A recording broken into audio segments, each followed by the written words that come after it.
Grande Fala, Bruno, mestre, beleza? beleza pura, tudo jóia? Graças a Deus, e você? Beleza, aproveitou o feriado, trabalhou bastante, Aproveitei para trabalhar. Estamos aqui focado no que tem que fazer. E você? também não parei. Na verdade, eu trabalhei hoje na clínica, já fiz cirurgia, É. saí 2 da tarde agora, eu almocei e fiquei trabalhando mais um pouquinho. Não dava pra parar não, se parar a gente perde o bonde. Não, não dá. Tem que seguir em frente. Vamos que vamos. Isso aí, Calix, para quem não te conhece, que me segue, ou de outros perfis, que não é médico veterinário, se apresenta aí para todo mundo, por favor.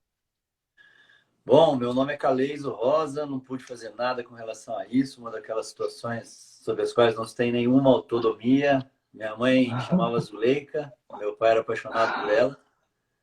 Aí ele resolveu lavrar em cartório o amor que ele sentia por ela, foi lá e me botou o nome de Caleiso.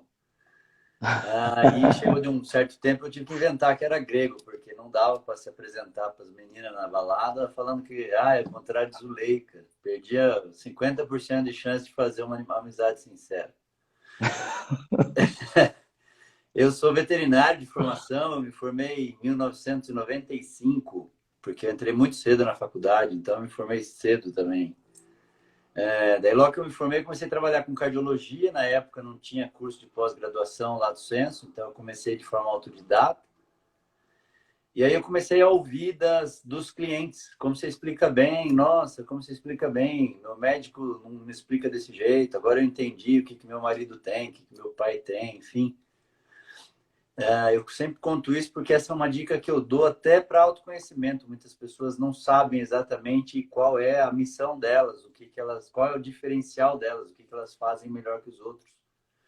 Então comece a prestar atenção nas pessoas que convivem com você no seu dia a dia profissional, pessoal. Foi isso que aconteceu comigo, porque tem gente que nasce e já sabe desde cedo o que quer ser e qual área quer fazer e tudo mais. Outras pessoas não, eu não sabia. Então, depois de fazer veterinária, eu comecei a gostar de cardiologia já no primeiro ano da faculdade, graças a um professor de anatomia chamado Fred. Foi um espetáculo esse professor, acho que o melhor professor da graduação inteira. Todo mundo gostava muito dele, ele era extremamente exigente. Daí, nas provas de anatomia, ele cobrava o circuito do sangue, da grande circulação, você tinha que colocar o ósteo da válvula mitral, então você tinha que se imaginar como sendo uma hemácia. Se você fosse uma hemácia, o caminho que você vai percorrendo. E aquela forma de ele linkar anatomia com fisiologia já me fez ficar apaixonado por cardio. Daí eu comecei a atender cardio, então voltando, né? Os clientes começaram a me mostrar que eu explicava bem, porque eu não sabia que eu explicava bem. Então é outra coisa que eu sempre falo, presta atenção, as pessoas que não têm uma autoestima muito boa, como era o meu caso, então o que você faz bem feito, você acaba achando que é banal, que todo mundo faz bem feito. Se você consegue, todo mundo consegue. E não é assim que as coisas funcionam. Todo mundo foi agraciado por algum talento. Todo mundo foi agraciado por algum dom, que eu acredito que seja um dom de Deus. Essa é a minha fé. Tudo bem se não é de você, do outro, tudo bem, mas todo mundo tem um diferencial. E saber o seu diferencial é o primeiro passo para você conseguir desenvolver o sucesso, chegar no sucesso. E daí eu comecei a escutar dos clientes, nossa, como você explica bem, etc. E foi isso que me chamou a atenção, que eu gostava mais de ensinar, de explicar o que tinha o paciente, do que propriamente de atender o paciente. E aquilo começou a me chamar atenção, até que um dia eu falei, pô, todo mundo falando que eu explico bem, que eu devia ser professor. Daí foi isso que me motivou a procurar a pós-graduação em estrito senso. Daí eu fui na medicina da USP, porque eu não gosto de pouca coisa. Aí eu fiz mestrado em cardiologia lá no INCOR, engatei no doutorado e daí comecei a dar aula. E aí eu me realizei. Daí aqui a minha sensação de missão no mundo, eu falo muito disso. Tem um psicólogo húngaro-americano chamado Mihaly Csikszentmihalyi, escreve Mihaly. Ele fala muito de uma teoria é uma teoria dele que depois foi validada por diversos outros psicólogos, chamada flow, que traduzindo para uma tradução pura para o português seria fluxo. É o momento em que você está fazendo as coisas profissionalmente ou na sua vida que você não percebe tempo passar, você tem uma sensação de plenitude muito grande, você não sabe se você está com fome ou não, se é de manhã, se é de noite. Aquela sensação de plenitude, que você está fazendo aquilo para que você veio no mundo, você está exercendo a sua missão.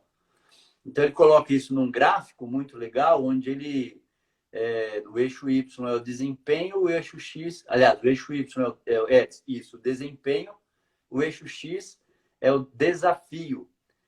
Então o flow é justamente a parte onde o seu desafio é grande, mas a sua habilidade também é grande. Então, quando você é desafiado, mas você tem aptidão para aquilo que você está fazendo, que você perde a noção de temporalidade. E o que ele advoga, que, de novo, foi validado por diversos outros psicólogos, é que você só vai conseguir entrar em flow quando você descobrir o seu papel no mundo, quando você descobrir aquilo que você faz muito bem feito, que é a sua vocação.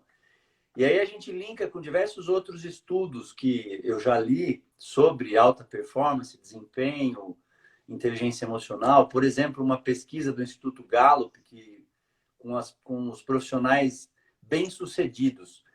E aí, chamando a atenção do que significa sucesso. Sucesso é muito relativo, é diferente do que é para mim e para você, cada um tem a sua noção de sucesso. Para mim, pode ser relacionado à quantidade de grana que eu estou fazendo, para você pode ser a questão de estar perto da família. Sucesso tem muito a ver com o seu valor, com aquilo que você valoriza. E aí eles pegaram os profissionais bem-sucedidos, então desde camareira de hotel até CEO de multinacional. As pessoas que eram realizadas nos seus trabalhos e foram ver o que elas tinham em comum. Foi com mais de 2 milhões de pessoas, quer dizer, foi gente pra caramba. Quer dizer, um N estatístico muito significativo.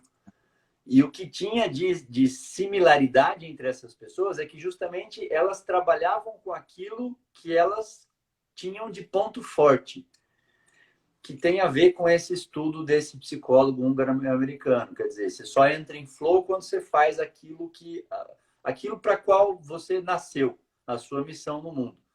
E a minha missão no mundo foi essa, Bruno. Ensinar. Eu sei que... E aí entra uma outra questão importante do autoconhecimento, portanto, de inteligência emocional, que é você ter noção do seu ponto forte e do seu ponto fraco. Sem essa de, se eu falar que eu sou bom nisso, eu vou parecer arrogante, eu vou parecer... Isso é coisa de síndrome de vira-lata. Você saber que você faz alguma coisa bem feita é o primeiro passo para você fazer bem feito. E eu sei que eu ensino bem. Eu sei que a minha didática é boa. Eu sei que eu coloco meu coração nisso que eu estou fazendo. Não tem... Pode ter gente melhor do que eu. Não estou dizendo que eu sou o melhor, né? A arrogância é você se achar melhor do que os outros por fazer alguma coisa bem feita, né? Não é você saber que faz alguma coisa bem feita. E essa é a minha missão. E aí eu comecei a... Pode ir. Posso falar? E daí eu comecei a dar aula e me realizei profissionalmente. Foi quando minha carreira decolou, porque eu realmente estava fazendo aquilo que eu gosto muito, aquilo que é minha missão. E daí, de novo, eu comecei a prestar atenção nas pessoas. Daí, só que nos veterinários que faziam os cursos comigo. Porque eu sempre gostei muito de estudar sobre desenvolvimento pessoal, relacionamento com o cliente, conflito, como melhorar pessoalmente. Essa sempre foi uma preocupação genuína minha, como ser uma pessoa melhor. Linguagem corporal, sempre gostei muito de estudar sobre linguagem corporal. E daí, por cardiologia ser um assunto denso, muito complexo, com um monte de informação, e eu gosto muito de falar os porquês das coisas e tal, então eu fui desenvolvendo uma sensibilidade de perceber quando a turma começava a ficar meio cansada, cabisbaixo, eu entrava com esse assunto de desenvolvimento pessoal, relacionamento, enfim. E aí era o momento que as pessoas voltavam a prestar atenção. Daí eu comecei a escutar feedback dos veterinários depois. Nossa, você falou um negócio numa aula lá, num curso que você deu, puta, mudou minha vida, mudei meu jeito de atender, mudei o jeito que eu coloquei meus móveis na sala, porque tem um jeito certo de colocar a mobília. Eu mudei tudo no consultório depois de uma aula sua no Cat Cursos em São Paulo. Uma aula que você falou muito sobre isso, eu mudei totalmente os meus 2 consultórios de posição. Ah, que legal. Obrigado por validar a minha fala. Assim, as E pessoas funciona acreditam. muito bem. É. Mudou muita coisa, funciona muito bem mesmo, assim. E daí eu Isso comecei a eu posso prestar, validar. daí eu comecei a prestar atenção nesses feedbacks que eu recebia. E daí, por isso, eu fui profissionalizar. Eu falei, puta, eu me sinto tão bem de falar alguma coisa que vai ajudar no dia a dia do veterinário, de como ele pode resolver um conflito com o cliente. Daí que as pessoas começavam a vir atrás de mim para me perguntar, oh, você pode me dar uma sugestão? Estou com um cliente me ameaçando processar, o que eu podia fazer, como é que eu resolvo? E daí eu fui profissionalizar isso. Daí eu fiz a minha formação completa em coaching pela International Association of Coaching. Hoje eu sou Master Coach. E aí um adendo, porque eu sei que o termo coaching hoje gera um pouco de gastura em algumas pessoas que confundem, porque infelizmente não é um termo regulamentado, então tem muita gente que se diz coach e que não tem nada de coaching, porque infelizmente qualquer um pode usar esse termo, mas a ferramenta coaching, ela é extremamente poderosa e eficiente quando é feita de forma cuidadosa e tudo mais. São só perguntas que você faz para as pessoas acessarem a memória emocional para entender como elas funcionam melhor. Então, para você ter ideia, no coaching não se dá dica. Ah, faz isso, lê esse livro, investe aqui, faz uma reforma na sua clínica. Isso não tem absolutamente nada a ver com coaching. Coaching é uma ferramenta onde você faz as perguntas certas a partir do que a pessoa está te contando, para ela entender o que funciona para ela e o que deixa de funcionar. Isso é do caralho, Bruno. Isso não tem outra expressão que possa validar o que acontece. Por quê? Porque a gente vive no automático. 95% das nossas decisões, o cérebro delega para regiões subcorticais, porque você não gasta energia para fazer isso. Então, você não percebe o que te deixa mais motivado, o que te deixa feliz, o que te deixa cansado. Você não percebe como é que você fica quando você está muito cansado. O que engatilha você, o que o cliente fala que te deixa chateado, etc. Então, as perguntas trazem isso à consciência. E, a partir de então, você vai dizer, né, respondendo as perguntas na metodologia do coaching, o que você vai fazer para se tornar mais produtivo. Enfim, essa é um pouco da minha história. Eu acabei me estendendo um pouco, porque eu vou contando Não, os mas isso porquês. foi um resumo da sua história, né? É. Eu aprendi muita coisa com você, Caleison, em ocasiões distintas. Tanto assistindo palestra sua em congresso, eu sempre aprendo muita coisa e não canso. Onde tiver, se eu tiver no congresso, pode saber que você vai me ver lá na sua plateia. Obrigado. Em cursos que você dá, se eu estiver participando, eu vou aprender muita coisa. E até mesmo nas palestras na palestra que a gente deu junto lá em Macaé, se eu não me engano, foi em Macaé, né? Ali eu aprendi muita coisa, mudou muita coisa na minha vida em relação até mesmo como eu lido com os outros profissionais da área, porque a gente fica trabalhando muito e às vezes trabalhando muito preocupado com o que o outro profissional, o colega nosso vai pensar. E o foco não é esse, né? O foco é trabalhar para o que nossos clientes vão pensar, né? O foco Exatamente. principal é esse, mantendo ética, mantendo tudo que a gente aprende e que isso é um pilar básico, é uma coisa que a gente tem que ter mesmo, mas o foco não é se o colega vai achar isso, tá fazendo isso ou tá fazendo aquilo, quer aparecer disso ou quer aparecer daquilo. Eu lembro que eu sofria muito com isso, assim, na minha cabeça, eu pensava, pô, quanto mais a gente tenta se destacar numa profissão, que na verdade a gente tenta elevar o padrão da medicina veterinária o tempo todo, em vez dos colegas apoiarem e irem junto, a gente começa a tomar porrada, né? E isso vai te minando, só que em umas conversas com você mesmo, eu melhorei muito nessa parte, meu foco mudou, mudei os móveis da clínica de lugar, sempre converso, muita coisa de tom de voz de conversar com o cliente, da forma de cumprimentar. Eu tenho sua aula gravada aqui, eu não sei nem que ano que foi, e está tudo salvo aqui na minha cabeça. Eu tento praticar isso cada vez mais, porque é um treinamento de sentir o feeling mesmo com o cliente. É uma capacidade que você não adquire no curso de veterinária, ou acho que em nenhum outro curso você adquire isso, né? São as soft skills, né, Bruno, que a gente chama, as habilidades leves, traduzindo para uma tradução literal. Primeiro, eu te agradeço, obrigado por... Também aprendi bastante com você na tua palestra de marketing e tudo mais, foi muito legal. Mas eu queria, você tocou num assunto importante, a respeito da ética. Como aquilo nos fere, quando você fica sabendo que um colega falou mal de você, ou até estimulou um cliente a ficar chateado com você, e etc. Essa é uma questão que eu falo bastante em palestra também. E como tem bastante veterinário aqui na sala, até entender como funciona isso dentro do cérebro humano, fica mais fácil da gente perdoar o colega que fez e fica mais fácil a gente prestar atenção para não fazer. O ponto é o seguinte, a gente percebe as coisas, as informações vêm, o primeiro local para onde o cérebro manda é justamente para onde a gente armazena as nossas emoções, que é o sistema límbico, ali nas amígdalas corticais. E via de regra, quando a gente se sente ameaçado, quando a gente está diante de alguma ameaça, as emoções elas disparam uma espécie de alarme, que a gente chama que entra num processo chamado de sequestro emocional. Por quê? Porque tudo que você recebe vai primeiro para a área emocional, a área emocional processa aquilo, depois essa informação vai para a região do córtex, para te dar a razão. Então, você primeiro decide emocionalmente, para depois arrumar os argumentos racionais para aquilo que você já decidiu emocionalmente. Esse é um ponto que é básico hoje entre os estudiosos da tomada de decisão. Só que quando o que você escuta, fica sabendo, ou quando você pensa, soa o alarme da ameaça, então a informação não vai para o córtex. As amígdalas corticais disparam de tal forma que aí você tem uma... para que serve tudo isso? Para estimular o eixo hipotalâmico hipofisário, para que você tenha liberação hormonal e parta para a ação. Então, quando é uma ameaça, o cérebro não manda a informação para a região cortical porque a decisão é mais rápida quando ela é só emocional.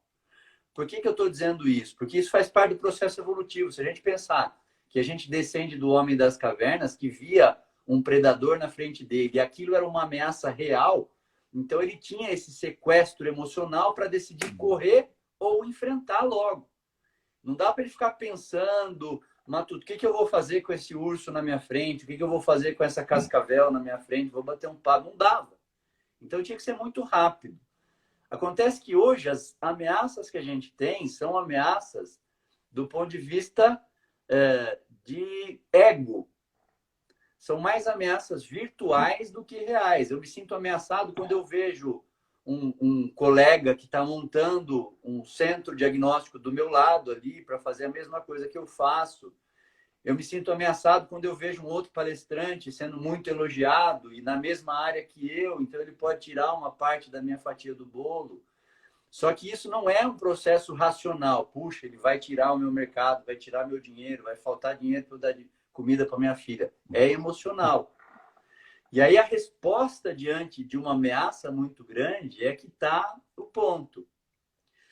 O ser humano é o único que tem o chamado livre-arbítrio. Então, a gente tem o córtex pré-frontal bem desenvolvido justamente para ele te colocar nessa sensação. Pondera. E aí, entender esse processo ajuda você a distinguir a sua emoção. Então, é normal você ficar ameaçado se um outro cidadão resolveu montar uma clínica de felinos na mesma rua que você. O anormal é você falar, não, tá tudo bem, tem mercado para todo mundo. Tem nada, é difícil pra caramba, não tá fácil para ninguém. Então, é normal você se sentir ameaçado, mas entender como o cérebro funciona ajuda você a ponderar. Não, espera um pouquinho, ele também tem direito ao dele. Ele também tem família para criar. Mas ele age diferente, mas ele podia ter montado em outra rua, podia, mas não montou. E aí passa a ser uma questão de como você vai agir diante disso. E quando fazem o contrário com você, como eu passei por isso diversas vezes, de falarem mal da minha palestra, porque eu fiz a minha pós-graduação na medicina humana, então os meus conceitos são equivocados. Eu escutava isso um monte. Fica chateado? Fica, mas aí você pondera e pensa. Isso é a pessoa, é a insegurança da pessoa, é o cara se sentir ameaçado diante do que eu estou fazendo. Então, eu não tenho controle sobre ele. Tenho controle sobre o que eu vou fazer diante disso. Só... Calil, em relação até esse final seu, a gente não tem controle sobre muitas coisas. Salvo, você vê essa que está rolando agora, essa pandemia. A gente não tem Exatamente. controle contra crise econômica, a gente não tem controle contra crise de saúde, igual tá, que envolve a econômica também. E a gente, nesses momentos, a gente tem que aprender a lidar. Só que como a gente não aprendeu a lidar nem com a concorrência nossa, que a gente já se dói, e que não depende da gente, você não vai lá falar aqui, não vai montar aqui não, monta em outro lugar. Você não vai fazer isso com o cara. Então isso independe da gente. Se ele quiser montar na sua frente, ele vai montar. E a gente não aprendeu a lidar nem com isso, que seria mais simples. Então, por isso que a gente está vendo tanta gente perdida, inclusive a gente mesmo não tem uma resposta certa sobre nada do que está acontecendo, sobre o que vai vir pela frente. Então, assim, esse momento a gente tem que fazer o nosso possível, o nosso máximo para começar a entender melhor isso. E você fala muito sobre inteligência emocional, e eu acho que agora quem já vinha estudando inteligência emocional passa de uma forma muito mais firme do que quem nem conhece esse termo até hoje, né? Você, por exemplo, que ensina sobre isso, podia até falar algumas coisas, algumas dicas em relação à inteligência emocional. Eu sei que é um assunto muito longo, muito extenso.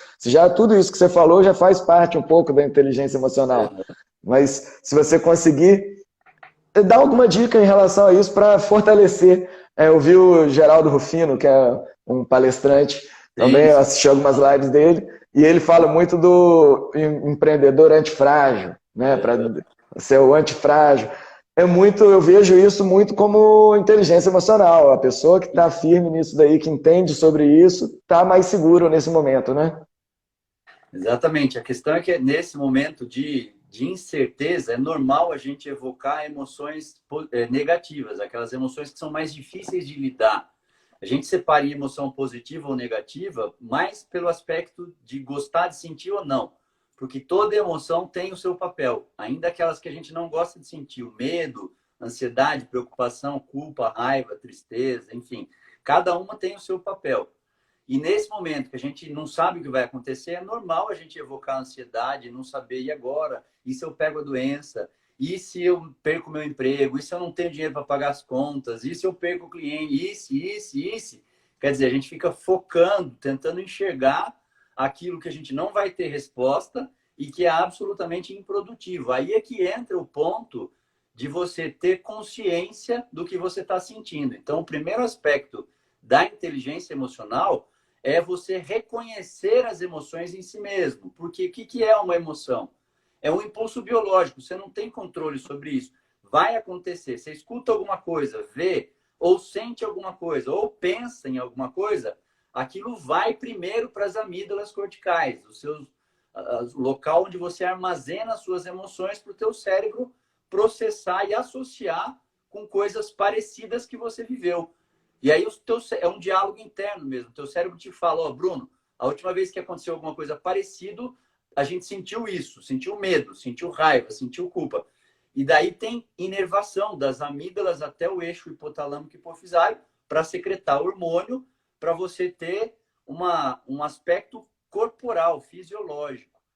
Aí mudou, já não é mais emoção, daí é sentimento. Sentimento é o que você sente no seu corpo, é o próximo passo. Então, para você entender o que está acontecendo com você, você tem que ter uma percepção corporal muito grande. Como é que a raiva fala com você? Como é que você sabe quando você está com raiva? Como é que você sabe quando você está ansioso? Como é que você sabe quando você está com medo, feliz? Porque você tem alterações corpóreas. E entender cada uma dessas alterações e destrinchar isso é o primeiro passo da inteligência emocional, porque a gente confunde emoção. A gente, por exemplo, quando eu estou com medo, muitas vezes eu reajo como se eu falando no sentido figurativo, eu reajo como se fosse raiva, porque o medo é uma ameaça, alguma coisa que está me ameaçando. Então, do ponto de vista biológico, eu vou crescer, ficar mais feio, mais agressivo, porque daí eu me protejo. Mas o que eu estava sentindo era medo, não era raiva. É justamente o aspecto da ética, da pessoa que se sente ameaçada por alguma coisa, fica com medo E daí agride, começa a falar mal do coleguinha. Ele está querendo, na verdade, se proteger, porque ele está com medo disso. É. Se ele tivesse consciência da emoção dele, seria mais fácil ele reagir de uma forma mais prudente. Então, nesse momento de incerteza, de pandemia, entender o que você está sentindo é o primeiro passo. Por quê? Porque daí você fala, você dá um nome, Caleis, isso que você está sentindo, se possível em voz alta.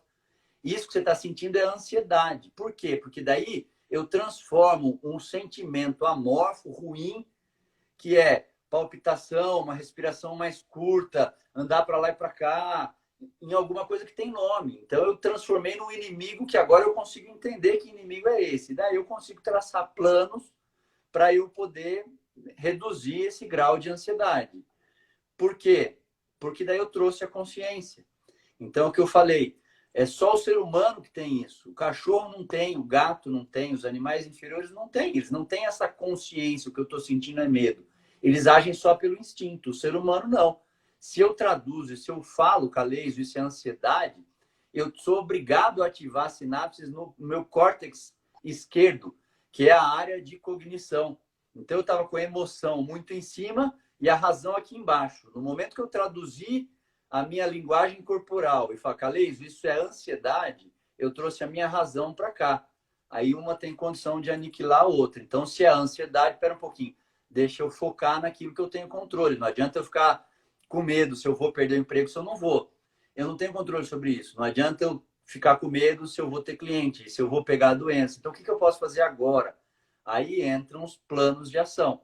Daí entra o desenvolvimento pessoal, Bruno, que é isso. Não adianta também, daí, eu descobri, não, eu falei, é ansiedade, mas e daí eu faço o que com isso?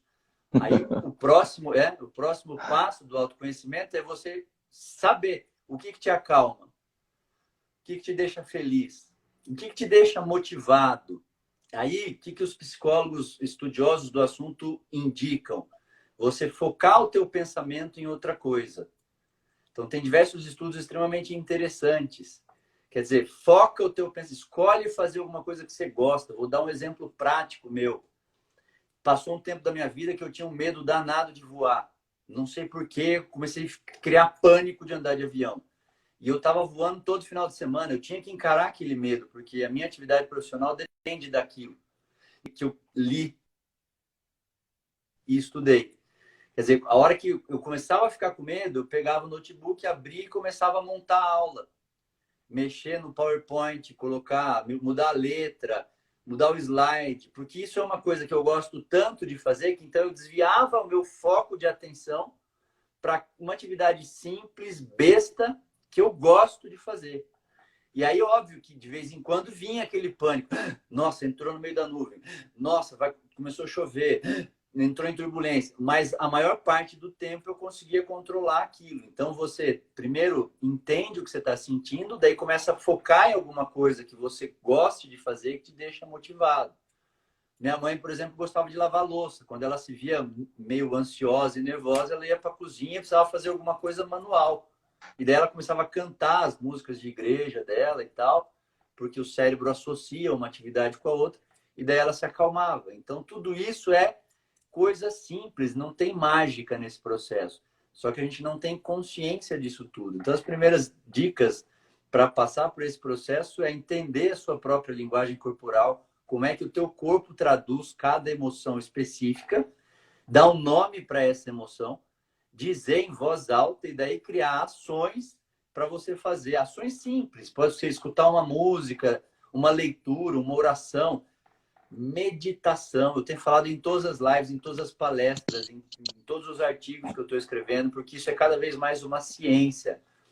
A meditação, o que é? É você focar o teu pensamento em alguma coisa específica, que normalmente é a respiração. Aí tem um trabalho que o cara medita dentro do tubo de ressonância magnética funcional. Aí mostra as 4 etapas da meditação e o que acontece em 4 etapas. Porque quando você está meditando, o que acontece? Primeiro, você foca na sua respiração. Daí é normal o teu pensamento devagar. O teu cérebro vai buscar por problema, por coisa que você tem que resolver, por coisa que você esqueceu. Segundo passo é a divagação. O terceiro é você tomar consciência que o teu cérebro voou. E o quarto, induzir o teu cérebro de novo para a respiração. Então, são esses 4 passos. E daí, cada vez que a pessoa estava dentro do tubo de ressonância magnética funcional, e cada passo que ela tinha, ela apertava um botão para o pesquisador perceber a área do cérebro mais... Esse estudo foi sensacional, cara. Uma coisa simples que conseguiu demonstrar isso. Então, quando a pessoa estava focada na respiração, ela aumenta a ativação sináptica no córtex pré-frontal esquerdo, que é justamente a área de controle emocional. As pessoas que têm mais controle emocional, que conseguem mudar a chave mesmo, tá com medo e não ficar ruminando muito tempo, e que são mais equilibradas emocionalmente, têm mais sinapses aqui no córtex pré-frontal esquerdo, que era justamente quando o nego estava focando na respiração. Daí ele começava a pensar em outra coisa, aí apertava, se dava conta, apertava o botão, os pesquisadores viam outra área do cérebro, que era uma área medial, mais subcortical, onde você não tem consciência do que está acontecendo.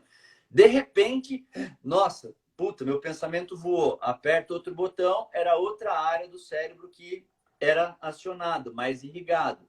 E daí, quando focava de novo para a respiração, era aqui no córtex pré-frontal. Daí, qual que é o lance da meditação melhorar tanto? O fato de você ficar ligando, abre aspas, e desligando as áreas cerebrais fazem com que esse disjuntor fique mais rápido. Entendeu? Então, a atividade... puta, tô focado. Percebi que eu desfoquei, vão mais rápido. Então, é como se a chavinha ficasse mais esperta. Por isso que monge que medita direto, daí faz parte de um outro estudo, tem essa área do córtex pré-frontal esquerdo muito maior do que a nossa, que não meditamos todo dia.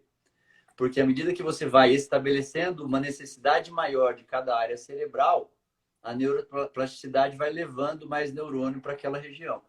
Então é científico, não tem mais essa de eu acho que é bom, eu acho... Cara, medita. A gente está num momento que a gente só vai sobreviver, eu me arrisco a dizer isso, só vai sair melhor desse momento quem meditar. Quem não meditar e deixar a emoção pirar você sai pior dessa quarentena. Daí, só antes de te passar a palavra, quer dizer, não serviu para nada. Se a gente passar por tudo isso, de medo de doença, medo de perder familiar, medo de não ter dinheiro e sair daqui pior ainda, então não serviu para nada. Daí não compensou nada. A gente tem que sair melhor disso tudo, né? Para sair melhor, a gente tem que fazer as coisas que a gente aprende. Eu acho mesmo que nesse período agora, a gente só tem essas duas opções, ou vai sair melhor ou vai sair pior. A gente tem menos escolhas, porque no dia a dia a gente consegue ficar na mediocridade ali natural do ser humano. Agora, ou a gente vai voltar pior, ou a gente vai dar uma evoluída. Assim, é a escolha nossa mesmo do que a gente vai querer. A meditação tem aumentado muito, eu tenho visto lives com meditação, todo mundo falando muito disso, e isso vai ajudar bastante mesmo, com certeza já deve estar ajudando muita gente, vai ajudar mais ainda. É uma coisa que eu ainda não comecei, eu tenho que confessar que eu estou trabalhando mais do que antes da pandemia, eu estou com uma equipe reduzida e estou pegando direto lá, poupando minha equipe para se começar uma crise mais forte de pessoas adoecerem, ou eu mesmo adoecer, eu ter peça de reposição para a clínica também. Além do cuidado com o colaborador, a gente tem que pensar em toda a estratégia sem saber o que vai acontecer para frente. Você está me dizendo que por causa disso não está dando tempo ou você está esquecendo de meditar, é isso? Como? Aí, por causa disso, você está me dizendo que não está dando tempo de meditar ou que você está esquecendo, não é isso? Não, eu estou esquecendo, está faltando foco. Está faltando foco. Deixa eu te falar. Eu estou muito acelerado, eu não estou conseguindo parar para respirar fundo. Eu estou acelerado ainda, eu estou precisando disso. 5 minutos de meditação. Eu já te passei os áudios? Não, acho que não. Então, deixa eu te falar para você e para as pessoas que estão aqui presentes na live. Eu tenho 8 áudios de meditação mindfulness. Não sou eu que gravei, é de alguém experiente no processo. Só que é gratuito. E aí eu passo pelo WhatsApp. É um áudio por semana. Você escuta todo dia, um primeiro áudio na primeira semana, o segundo na semana. Os estudos mostram que 2 meses, por isso que são 8 áudios, você já tem um controle emocional muito melhor do que quem não faz. Sabe quanto tempo dura cada áudio? 5 minutos. 5 minutos. É a Então hora que dá você tempo de acorda. começar hoje ainda, né? Então quem Não tem quiser, desculpa. só finalizando, quem quiser, é só me chamar no WhatsApp, eu te passo esses áudios, aí você escuta pelo WhatsApp mesmo, não tem desculpa. E hoje eu Realmente. gravei um vídeo, já que você me falou de foco, hoje eu gravei um vídeo que foi para o meu Instagram falando exatamente disso. Era um estudo, até passei para o Ronaldo, que é especialista em finanças, o nosso amigo lá. Ele tá Os aí. Tá online. tá aí, eu vi. Os pesquisadores de Sydney, na Austrália, eles resolveram melhorar o planejamento, o gerenciamento financeiro das pessoas. Então, eles arrumaram alguns voluntários para fazerem parte do estudo.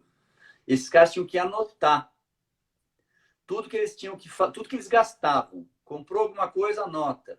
Anota a meta que você tem de quanto você quer poupar esse mês. Anota quanto você consegue reduzir de gasto supérfluo. Enfim, por 4 meses esse processo. Resultado do estudo, Bruno, os voluntários não só conseguiram guardar mais dinheiro, como melhoraram em outras áreas. Eles reduziram o consumo de bebida alcoólica, porque eles tinham que preencher sempre um questionário. Eles reduziram o consumo de bebida alcoólica, reduziram o consumo de café, reduziram o consumo de alimento industrializado. Por quê? Porque força de vontade é um músculo. Então, quando você malha, por exemplo, você malha o bíceps, fica com o braço mais forte, você vai conseguir levantar mais coisa, empurrar, puxar, vai servir para um monte de coisa. A mesma coisa quando você foca o seu esforço em melhorar alguma coisa. Isso vai fazer você ficar mais focado em outras coisas por consequência também. Então, é um estudo que fala de força de vontade, é um estudo que fala sobre plano de ação, escrever. Calcula quanto sacal não deve ter sido para esses caras ficar escrevendo. Tomei um café na padaria, gastei R$ 8. Paguei o pedágio, R$ 10. Paguei, não sei, mas escrever, porque isso traz a consciência, isso ajuda a ter mais foco. Então, escreve, meditar tal hora do dia, e daí você vai conseguir meditar. Então, você vai estar agindo numa coisa pequena que vai te ajudar a manter o foco em outras coisas também. É muito legal. É porque eu perco o foco muito fácil. Eu acho que isso não é um problema exclusivo meu. Acho que a maioria das pessoas tem, principalmente nesse período que está pipocando de informação, live pra caramba, cursos gratuitos, cursos com preço com desconto, e você quer fazer tudo, e tem o trabalho, e tem a casa. Quando vê, você tem seus projetos futuros. Quando vê, eu ando pela minha casa, onde eu vejo aqui tem papel, bloquinho com alguma anotação minha que eu já não sei nem mais o que é, que tá só uma parte dela. Eu tô assim, tô começando a tentar me organizar, mas eu tô bem perdido ainda, e eu acho que muita gente tá também. Muita gente está precisando disso também. A primeira coisa é escrever, é montar uma agenda diária da sua rotina, do que você vai fazer. E daí você começa a fazer perguntas: o que pode me impedir de fazer isso, à medida que você vai colocando a agenda. Esquecer. Então, coloca alarme no celular. É você manter o máximo possível de atenção nas coisas e escolher fazer o que for mais difícil no período da manhã. Por quê? Porque força de vontade é um músculo. Quanto mais hipertrofia, fica melhor. Mas também tem outra questão. Quanto mais cansado tiver esse músculo, menos você vai conseguir fazer. Então, se você deixa para fazer as coisas mais difíceis, mais desafiadoras para você no final do dia, que provavelmente você já enfrentou um monte de desafio, portanto, você já gastou o músculo da força de vontade, é mais difícil você fazer. Por isso que alguns pesquisadores especulam que a infidelidade acontece mais à noite. Porque o camarada já trabalhou o dia inteiro, ele já teve que gastar a força de vontade para responder e-mail que ele não queria, para reunião com o chefe, para um monte de coisa chata, cliente que exige demais. Chega à noite, ele sucumbe mais facilmente às tentações. Então, o que eles ensinam é: coloque as atividades mais desafiadoras para o começo do dia, quando, teoricamente, você ainda tem mais energia para a sua força de vontade. Então, são essas dicas práticas que eu acho interessantes para a gente passar para todo mundo, porque filosofar é bom, entender as questões científicas também, eu acho que ajudam muito a validar o que a gente está falando. Mas e na prática, o que eu faço? Começa fazendo isso, organizo uma agenda, coloco o mais difícil pela manhã e obedeça. Lembra que o teu cérebro vai tentar te falar, ele vai tentar te persuadir para não fazer o que você não gosta de fazer. Uma dúvida em relação a isso. E como que você lida com as frustrações de não ter conseguido concluir? Você planeja tudo no papel, mas dependendo do que você faz, isso acontece comigo assim. Às vezes uma frustração já faz eu não me achar incapaz de fazer o resto todo. Eu acabo abandonando aquele projeto e dane-se, fica para outra semana. Pode ser na segunda-feira, eu já vou deixar tudo para outra semana por conta dessa frustração. Isso tem algum macete para lidar com isso? Sensacional, Bruno, essa sua colocação. Eu lido muito com isso no Efeito Evolution, naquele treinamento de 3 dias que eu faço. A culpa. Aí você não faz, daí você olha a tendência a gente pegar a chibata e ficar... Puta merda, eu não consigo mesmo. Ó, tá vendo? Não vai adiantar nada, eu vou largar isso pra lá, porque eu não faço mesmo. Não, cara, daí o que eu faço? Puta, não consegui de novo, não tem importância. Agora eu vou colocar um desafio. As próximas 3 vezes eu vou fazer. E tá tudo bem. Não consegui agora. Tenho consciência que eu não consegui. Mas eu tentei. Então eu tenho que arrumar uma questão para lidar com essa culpa. O jeito que eu lido é me desafiando. Porque eu lido bem com o desafio. Não consegui agora. Então das próximas 3 vezes eu vou conseguir. Pode ser que eu não consiga das próximas 3. Pode ser que eu consiga 2 e não consiga uma. Não tem importância. Na outra eu vou conseguir. Essa é uma estratégia. Outra estratégia é arrumar um parceiro. Eu sei que você tem uma muito legal, a sua esposa. Carla. Tá aí, Carla. Tá até falando que as frustrações bloqueiam ela também. Então, aí é uma questão de você arrumar alguém que seja muito teu parceiro também para te botar para cima, para ajudar. Não faz mal não conseguiu agora, vamos para frente. Por quê? Desenvolvimento pessoal nunca é sozinho. Não existe a pessoa se desenvolver sozinha. Precisa ser em grupo. Costumo comparar com a questão de Jesus quando mandou os discípulos para o mundo. Ele não mandou sozinho, ele mandou em 2. Vai você, você, você, você, você e você. Por quê? Porque sozinho, cara, você sucumbe. Quando você está com alguém do seu lado, que seja parceiro, que você confie, etc., daí, aí é uma questão da sua honestidade. Cara, me ajuda. Me ajuda, eu estou me esforçando, mas isso é muito natural para mim. Então, eu faço sem perceber. Por quê? Porque são aquelas questões de decisão que o cérebro delega para regiões inconscientes, hábito. Então, você tem que perceber. Quando você perceber, não conseguir, bola outra estratégia. Mas procure evitar ao máximo a chibata. E também o processo de autoconhecimento, né? Porque eu, por exemplo, quando entender assim, quando eu tô cansado, quando eu não dormi bem, quando o cansaço físico tá batendo, eu vejo tudo mais cinzento, tudo mais problemático. Daí, peraí, eu tô cansado. As coisas não são tão horríveis assim como estão parecendo. Eu não sou tão horrível assim como o meu subconsciente está ali, como aquele canalha que mora dentro de mim está tentando me convencer que eu sou. Eu estou cansado, é o cansaço. Então eu vou descansar. Tomo uma ação para não fazer. O Ronaldo falou mais um pouco atrás sobre uma dica que você tinha dado sobre o diário das emoções. Isso faz parte desse autoconhecimento? É anotar o que você... Anotar suas emoções? Isso. Aliás, para quem estiver aqui nessa live também quiser, é só me pedir lá pelo... Só tem que ser pelo WhatsApp, porque não dá para mandar pelo direct do Instagram. Depois eu mando meu WhatsApp aí. Diário das emoções. Beleza. É para você ter consciência da quantidade de emoção que você sente no seu dia a dia. Então, basicamente, na coluna vertical, você coloca as emoções, só que tem um monte de emoção. Por isso que é legal eu passar o modelinho para quem quiser. E na coluna horizontal, você coloca os dias da semana. Então, daí você coloca felicidade, raiva, tristeza, fúria, culpa, angústia, ansiedade, preocupação, e daí no dia da semana. E aí você coloca o horário que você sentiu. Então, preocupação, segunda-feira, 21 horas. 21h30. E daí, isso serve para algumas questões. Primeiro, você passa a ter consciência do que você está mais sentindo. Certo? E aí, se você está alimentando muitas emoções negativas, você precisa virar a chave. Por quê? Porque emoção negativa é importante para te trazer a reflexão e etc. Mas quando a gente alimenta muita emoção negativa, o nosso foco diminui. A gente perde oportunidade. Porque o que a biologia faz com a gente quando a gente sente medo ou raiva, por exemplo? Quais são as respostas? Luta ou fuga?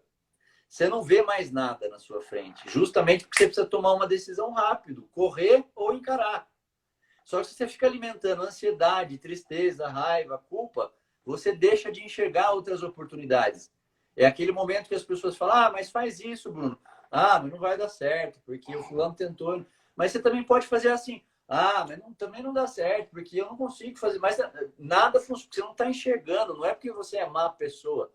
É porque você está no momento evocando muita emoção negativa. Daí tem o trabalho que eu adoro citar, que os pesquisadores colocaram 2 grupos de pessoas e deram para elas verem uma figura, uma imagem. Só que era muito rápido. Ó, dá uma olhada nisso aqui. Só que antes de dar a figura, elas entravam, botavam essas pessoas no tubo de ressonância magnética funcional. O grupo A, eles pediam para essas pessoas, ó, pensem tudo de ruim que já aconteceu na sua vida. Quando morreu uma pessoa, quando você foi demitido, quando você não conseguiu o que você queria.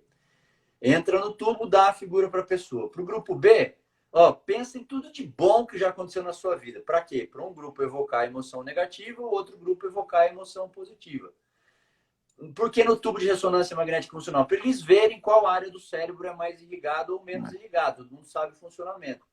Quando a gente evoca emoção negativa, Bruno, a irrigação do córtex occipital, que é o nosso processamento visual, é muito pequena.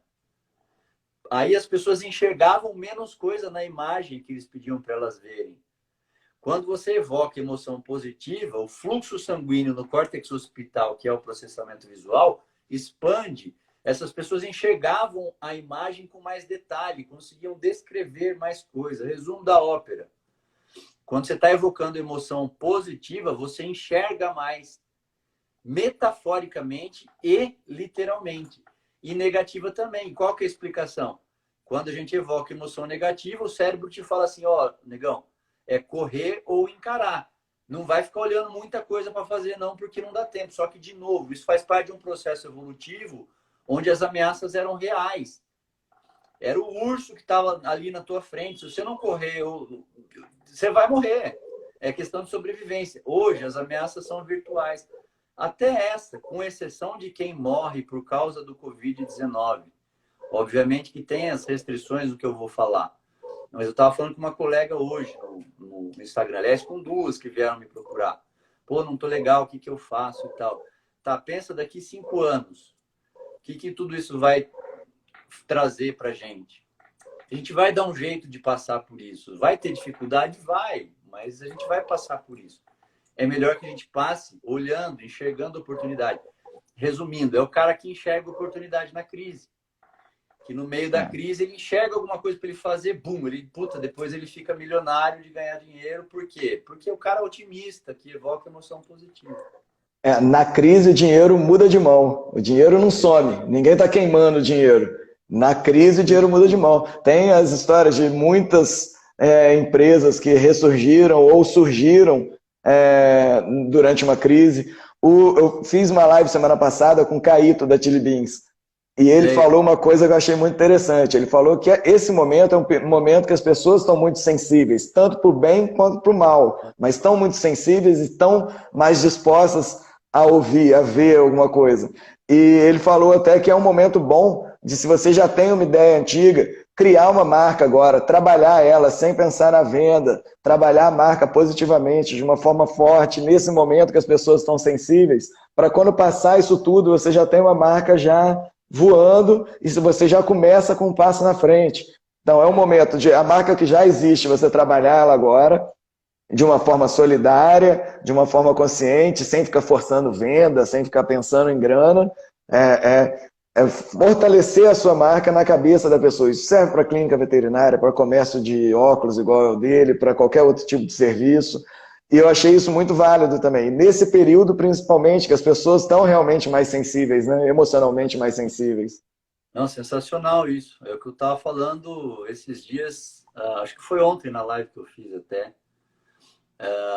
Quando acabar isso tudo, você vai desejar ter começado alguma coisa nova durante a crise. É isso. Eu estava falando especificamente sobre treinar inteligência emocional. Quando acabar essa crise, você vai desejar ter começado esse treinamento agora, porque você já vai estar mais na frente. O diferencial quando acabar a crise, qual vai ser? Relacionamento, você está mais perto das pessoas, mais atento às pessoas, porque você imagina a competitividade, como é que vai estar gigantesca quando isso acabar. Todo mundo sem grana, um monte de gente ficou com a clínica fechada, um monte de gente não atendeu o cliente, perdeu o paciente, com o boleto tudo atrasado, então vai estar todo mundo desesperado. Quando acontecer isso, você vai ter desejado treinar suas soft skills, treinar o seu equilíbrio emocional, treinar uma série de coisas. Também vale para sua marca, que é a dica que ele deu. Concordo plenamente. Isso aí, já fica essa dica para todo mundo que assistiu essa live, que vai assistir, que ela fica gravada, procurar o perfil do Caleison Rosa ali, já ver os treinamentos que ele tem, né? Já tem muita coisa, inclusive eu vou fazer isso também, que eu fico procrastinando, já quase quando eu vejo palestra sua, eu estou no lugar, eu sempre vou, mas eu preciso já buscar um autoconhecimento, uma inteligência emocional minha e eu acho que agora é o momento mesmo de eu já procurar e fica essa dica para todo mundo aí. Caleison está aí na área, abrindo esse tempo para conversar com a gente aí. Então, aproveitando o gancho, lá na minha bio tem um link para se inscrever para um webinário que vai ter quinta-feira agora, às 21 horas, onde vai ter uma surpresa para todo mundo. Quem tiver presente vai ter uma baita oportunidade. Eu já me inscrevi. Já recebi o link hoje já. Já recebeu o e-mail? Já recebi o e-mail. Agora, antes da live eu vi, já recebi o e-mail. Muito bom. Mas aí tá na sua bio. Na sua página, tem lá no seu perfil, na bio, tem o link, é só clicar no link, fazer o cadastro, vai receber o e-mail, entre hoje e amanhã recebe o e-mail e já acessa a sala à noite, não é isso? Isso, Daí recebe um e-mail para poder entrar. O cadastro é só clicar no link e colocar o próprio e-mail lá, porque daí vai por e-mail o link de entrada no webinário na quinta-feira. É simples, clicou lá, abriu a página e participa do webinário. Precisa ser veterinário ou é aberto para todo mundo? É aberto. Os exemplos são mais para veterinário, né? Porque é o nosso meio, mas é aberto. Quem quiser participar, já tem uma senhora que é pedagoga, que participou nos outros dois últimos, tem uma educadora física, tem outras pessoas também. Eu vou divulgar isso daí. Entre hoje e amanhã eu vou divulgar bastante isso daí. Vamos encher isso daí. Caleison, estamos chegando no final. Eu sempre fico com medo do Instagram derrubar a gente de repente sem despedir. Você quer dar a sua dica final, suas palavras finais? Pode dar uma última mensagem para a gente aí, por favor? A última mensagem que eu dou é a todo mundo ficar atento à própria consciência corporal, porque esse é o primeiro passo da inteligência emocional. E começar a melhorar a autogestão. Você só melhora o que você está sentindo, que eu chamo de mudar a chave emocional, quando você percebe. Quanto antes você perceber o que você está sentindo, se precisar mudar, é mais fácil, porque senão a tendência é a gente entrar numa inércia e não sair mais dela.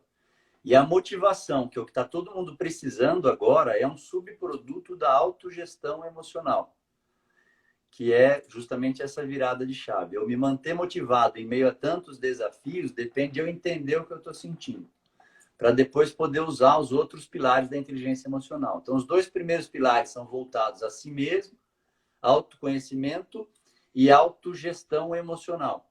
Eu só consigo gerenciar minhas emoções quando eu conheço o que eu estou sentindo e consigo ficar motivado a partir disso. Então, são os dois primeiros pilares. Os outros dois são relacionados a terceiros. Então, é a empatia, que é o que está todo mundo falando, que quando eu volto o meu olhar para outra pessoa, para entender a perspectiva emocional dela, sentir junto com ela, E o quarto pilar, que é a habilidade social, que entra muito a questão de liderança, de você conduzir um grupo em direção a um objetivo comum. Então, tudo isso é muito importante. Isso é o diferencial dos dias de hoje. A máquina já está fazendo quase tudo que o ser humano faz. Mesmo no campo da medicina, o robô já tem um índice de acerto muito maior em diagnóstico do que o próprio médico. Então, nosso diferencial é a relação humana, é olhar nos olhos dos outros, entender o que cada um está sentindo, ter uma aceitação maior. E outra questão muito importante, Bruno, que é justamente a compaixão consigo mesmo. Que é fazendo o link com o que você falou. Puta, e quando eu percebo que eu não fiz o que eu deveria de fazer, seja compassivo com você mesmo. A gente está num momento de muita exaustão emocional, por conta de preocupação, ansiedade e tal. Então, você tem que se perdoar. Mudou um pouquinho o patamar de todo mundo. Mudou o meu, mudou o seu, mudou de todo mundo. Então, quando eu olho para mim mesmo com um pouco mais de compaixão, eu tenho mais capacidade de ser mais compassivo com os outros e entender. Está todo mundo apavorado. Esse é um momento inédito para o mundo inteiro. A gente está vivendo uma oportunidade que, né, a gente pode enxergar de duas formas. Uma crise, meu Deus, por que comigo? Por que eu estou passando por isso? Ou entender isso como uma oportunidade. Alguma coisa vai acontecer e vai ser bom, vai mudar Exato. o mundo, a forma com que a gente se relaciona. Então, aumentem a compaixão consigo mesmo. É isso. Caliso, brigadão por ter aceitado o convite da gente conversar aí. Eu acho que foi muito válido, acho não, tenho certeza que foi muito válido para mim, para todo mundo que assistiu. Vou compartilhar bastante essa live depois com mais pessoas e que eu acho que precisam ouvir tudo que você passou para a gente. Muito obrigado mesmo, espero te ver palestrando com o público presente em breve, que isso tudo normalize, seja lá qual tipo de normal que vai ser, mas que volte ao normal de alguma forma. Aprendi muito com você mais uma vez, brigadão, admiro pra caramba, Caliso.